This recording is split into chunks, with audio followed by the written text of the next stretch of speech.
Баршаңызға қайырлы күн. Бүгін сіздермен дәмі ерекше болып дайындалатын жаппасай тамағын дайындайтын боламыз. Ол үшін бізге салмасына ет, картоп, сәбіз, пияз және дәміне қарай тұз, бұрыш, приправа керек. Ең бірінші қызып тұрған майға етімізді салып, қуырып аламыз. Кейін қуырылып піскен етіміздің үстіне сәбізімізді салып, пиязымызды салып, тағы да қуырып аламыз. Әбден жұмсарып піскен кезде үстіне картопымызды салып, дәмдеуіштерімізді салып, араластырып, бетіне сәл су құйып, бетін жауып қоямыз. Әзірге салмамыз піскенше қамырын дайындайтын боламыз.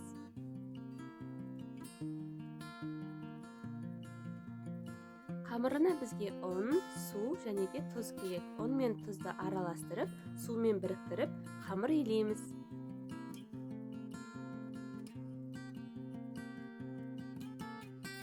Қамырымыздың иін қандырып, жақсылап осылай басып аламыз. Кейін дайын болған қамырымызды екі бөлікке бөліп, оқтаудың көмегімен жайып аламыз.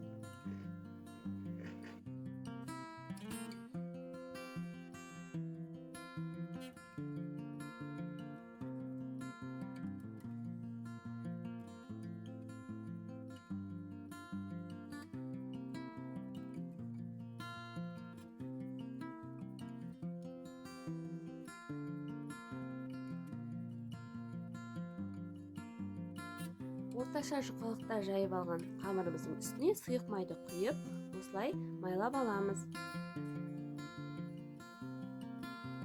Кейін осындай төрт-бұрышты бөліктерге бөліп, қайнап тұрған салмамыздың үстіне осылай саламыз. Қамырымыз бір-біріне жабыспайды, себебі майланған. Осылай қазанға орналастырамыз, суды көп құймаймыз. Бетін жауып 30-40 минутқа пісіріп аламыз. Дайын болған қамырымыз осылай піседі, астында жабыспай салмамыз пісіп тұр.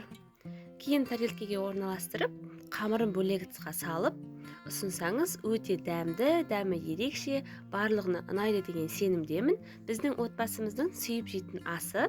Дайындап көріңіздер, астарыңыз дәмді болсын.